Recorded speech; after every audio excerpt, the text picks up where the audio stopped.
Se a década de 1950, nas 24 horas de Le Mans, ficou marcada pelo domínio da Jaguar e pela tragédia que redefiniu os padrões de segurança no automobilismo, os anos 1960 seriam lembrados por uma das rivalidades mais extraordinárias já vistas em qualquer modalidade esportiva.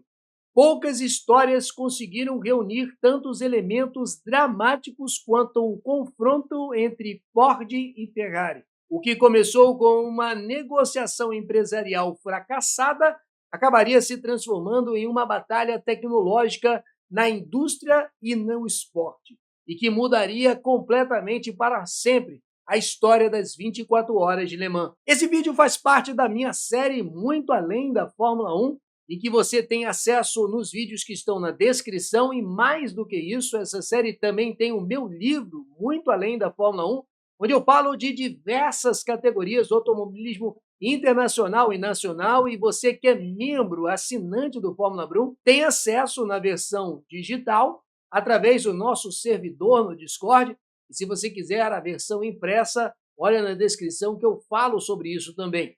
Mas tudo começou em 1963, quando Henry Ford II buscava fortalecer a imagem da Ford no cenário global. A fabricante americana dominava o mercado de veículos de produção em massa, mas carecia de prestígio associado às grandes vitórias internacionais. Nesse contexto, a aquisição da Ferrari parecia representar um caminho ideal.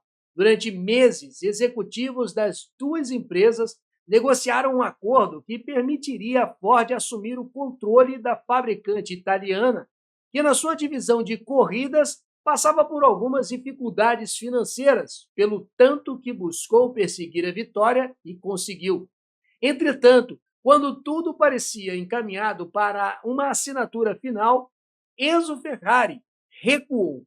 O fundador da escuderia não estava disposto a abrir mão do controle de suas atividades de competição e que considerava o coração da empresa. A negociação foi encerrada de maneira abrupta.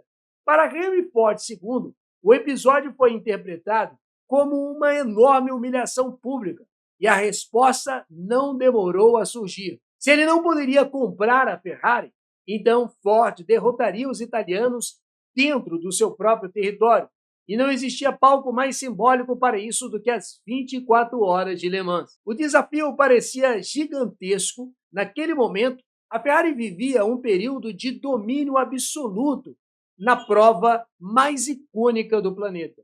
Entre 1960 e 1965, a marca venceu todas as edições da corrida, utilizando os modelos lendários como o 250 Testarossa, 250 GTO, 275P e 330P. A equipe italiana possuía experiência, tradição e conhecimento acumulado ao longo de anos competindo em La Sarre. Para a Ford, entrar nesse território significava enfrentar um adversário mais forte inimaginavelmente e também toda a inexperiência da Ford na competição. A resposta americana surgiu através de um dos projetos mais ambiciosos já desenvolvidos no automobilismo.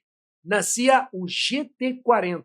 Desenvolvido inicialmente com a participação da britânica Lola Cars e sob supervisão dos engenheiros Roy Lund e Eric Broadley, o novo carro foi concebido desde o início com um único objetivo: vencer Le Mans. O próprio nome do carro refletia essa filosofia radical. GT40 fazia referência à altura da carroceria, de apenas 40 polegadas, pouco mais da metade do solo concedido a um carro de perfil extremamente baixo e agressivo. Apesar das enormes expectativas, os primeiros resultados foram decepcionantes. Em 1964, o GT40 estreou em Le Mans, demonstrando velocidade impressionante, mas também uma preocupante falta de confiabilidade. Problemas mecânicos relacionados principalmente à transmissão e freio impediram qualquer possibilidade de pensar numa vitória. Enquanto isso, a Ferrari manteve a sua hegemonia, conquistando mais um triunfo com o 275P, pilotado por Jean Guichet e Nino Vaccarella. A temporada seguinte trouxe novas tentativas e mudanças importantes. O engenheiro Carroll Shelby, já consagrado por seu trabalho com os Shelby's Cobra americanos, assumiu parte significativa do desenvolvimento do GT40. Ainda assim, Le Mans, em 1965, terminou novamente com uma frustração para a Ford. Os carros abandonaram a corrida antes do final, enquanto a Ferrari conquistava sua sexta vitória consecutiva, reforçando a impressão de que derrotar os italianos talvez fosse uma missão impossível e um passo muito além da perna. Mas os americanos estavam apenas começando. A verdadeira virada aconteceu em 1966, após analisar cuidadosamente o fracasso anterior, a Ford decidiu adotar uma abordagem ainda mais agressiva. O novo GT40 MK2 recebeu um colossal motor V8 de 7 litros, derivado dos Stock Cars americanos, substituindo as unidades menores utilizadas anteriormente. O resultado foi uma máquina brutal, com capacidade de ultrapassar 320 km por hora na longa reta de La Sarthe. Mais importante ainda foi que a potência teve ainda o componente de não causar comprometimento de confiabilidade. A Ford mobilizou recursos industriais praticamente ilimitados, um verdadeiro cheque em branco, inscrevendo 8 carros oficiais administrados totalmente pela equipe de Shelby, a Shelby American, e pela Holman Moody também. A Ferrari respondeu com os novos protótipos 330 P3, mas a diferença de investimento e infraestrutura tornava-se cada vez mais evidente. Durante a corrida, diversos problemas eliminaram concorrentes importantes enquanto o GT40 resistia. Quando a bandeirada final foi dada, a Ford conquistava uma das vitórias mais emblemáticas da história do esporte. Bruce McLaren e Chris Amon foram declarados vencedores, liderando uma histórica chegada tripla que encerrou 6 anos de domínio consecutivo da Ferrari e garantiu à Ford a sua primeira vitória em Le Mans. Entretanto, aquela conquista também produziu uma das maiores controvérsias da história da corrida. Ken Miles, piloto fundamental no desenvolvimento do GT40, liderava a prova e estava prestes a completar a última volta, um feito extraordinário após ter vencido Daytona e Sebring naquele mesmo ano. E buscando maximizar o impacto publicitário da conquista, a direção da Ford organizou uma chegada conjunta dos 3 carros sobreviventes. Como o veículo de Bruce McLaren havia largado alguns metros atrás no grid, os comissários determinaram que ele havia percorrido uma distância maior e, consequentemente, o declararam oficialmente o vencedor da prova. Ken Miles perdeu uma vitória histórica por uma interpretação do regulamento. Poucos meses depois, morreria durante os testes do revolucionário Ford J-Car, transformando-se em uma das figuras mais respeitáveis e trágicas da história de Le Mans. A supremacia americana continuaria nos anos seguintes. Em 1967, a Ford voltou a vencer com o radical GT40 MK4, pilotado por Dan Gurney e A.J. Foyt. Quando mudanças regulatórias pareciam favorecer a Ferrari em 1968, a fabricante americana encontrou uma alternativa ao homologar o GT40 na categoria Sport, permitindo que o modelo permanecesse competitivo. Sob o comando de John Wheeler, o carro conquistou novas vitórias entre 1968 e 1969. A edição de 1969, em particular, produziu uma das chegadas mais emocionantes da história da prova, quando Jack Ickx e Jack Oliver derrotaram o Porsche 908 de Hans Herrmann após uma disputa que durou literalmente 24 horas de corrida. Embora a rivalidade direta entre Ford e Ferrari tenha perdido força ao final da década, seu legado permanece incomparável. Mais do que uma sequência de corridas, ela transformou Le Mans em um palco global de inovação tecnológica e competição industrial. Os elegantes Ferrari P3 e P4 passaram a representar a tradição artesanal italiana, enquanto os brutais GT40 simbolizavam a capacidade industrial americana. Décadas depois, essa história continuaria fascinando gerações de fãs e seria eternizada no cinema, tornando-se um dos capítulos mais celebrados de toda a história do automobilismo. As décadas seguintes vêm com o domínio da Porsche, mas antes de eu contar para você essa história, eu convido você a deixar o seu like nesse conteúdo, que eu acho que você já percebeu que essa série visa trazer um material de qualidade para você. E também de você se inscrever no canal para não perder a sequência desse conteúdo. Quando a rivalidade entre Ford e Ferrari começou a desaparecer, uma nova força já se preparava para assumir o protagonismo em Le Mans.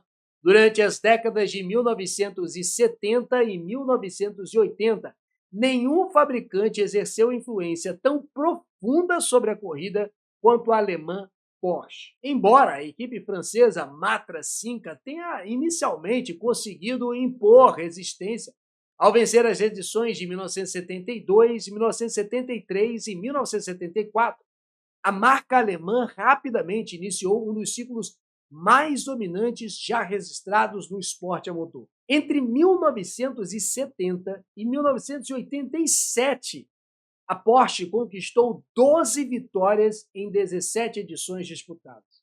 Trata-se de um aproveitamento extraordinário, superior a 70%, e consolidou a fabricante Stuttgart como a principal referência das corridas de endurance, com os modelos 917, 936, 956, 962, não apenas venceram corridas, eles redefiniram os parâmetros de velocidade, eficiência aerodinâmica, confiabilidade mecânica que passaram a orientar todo o desenvolvimento dos protótipos de endurance naquele período. Um dos segredos desse sucesso estava na filosofia adotada pela empresa, na qual, enquanto muitos concorrentes preferiam substituir completamente seus carros a cada novo ciclo técnico, a Porsche desenvolveu uma cultura baseada na evolução contínua. Mesmo quando o carro possuía um componente dominante, sendo o mais rápido do grid, a fabricante mantinha programas intensivos de aperfeiçoamento, refinamento constante de aspectos aerodinâmicos, mecânicos e eletrônicos. Praticamente todas as vezes que o carro ia para a pista, ele estava testando alguma coisa nova. Essa abordagem permitia acumular conhecimento, corrigir falhas e aumentar progressivamente a confiabilidade dos projetos. O lendário Porsche 917 simbolizava o início dessa trajetória. Equipado com um poderoso motor Flat 12 e uma carroceria cuidadosamente desenvolvida para reduzir arrasto aerodinâmico, o carro parecia ter sido criado especificamente para explorar as longas retas Le Mans. Em sua configuração de cauda longa, alcançava velocidades impressionantes, reforçando a imagem da corrida como o maior templo da velocidade no automobilismo mundial. Ao longo dos anos seguintes, a Porsche continuaria levando os limites tecnológicos da categoria ao extremo. Os modelos 956 e 962 tornaram-se particularmente importantes durante a década de 1980. Equipado com motores turbo extremamente eficientes e avançadas soluções aerodinâmicas baseadas no efeito solo, esses protótipos dominaram a competição durante anos. O Porsche 962, em especial, tornou-se um dos carros de corrida mais bem-sucedidos de toda a história do Endurance. Foi justamente nesse período que Le Mans atingiu algumas das velocidades mais impressionantes já registradas. Antes da introdução das chicanes Mulsanne, os protótipos do Grupo C frequentemente ultrapassavam os 380 km por hora. A combinação entre potência e a crescente eficiência aerodinâmica e os avanços nos pneus produziu níveis de desempenho que pareciam desafiar os limites da física. Nesse ambiente, Surgiram também os primeiros grandes reis modernos de Le Mans, com Jack Hicks e Derek Bell. Mas essa história eu conto para você nos próximos vídeos dessa série especial, muito além da Fórmula 1. Eu vou deixar a playlist na sua tela, mas todos os conteúdos estão na descrição. E lembro, o nosso livro, Muito Além da Fórmula 1, na sua versão digital, é um benefício que você, membro, assinante, apoiador do Fórmula Brum, ganha, embora você também possa adquirir a versão impressa. Eu falo sobre isso na descrição. Torne-se hoje um membro apoiador do canal, participe da construção dessa comunidade que ama o automobilismo e muito obrigado por assistir os vídeos do Fórmula Brum.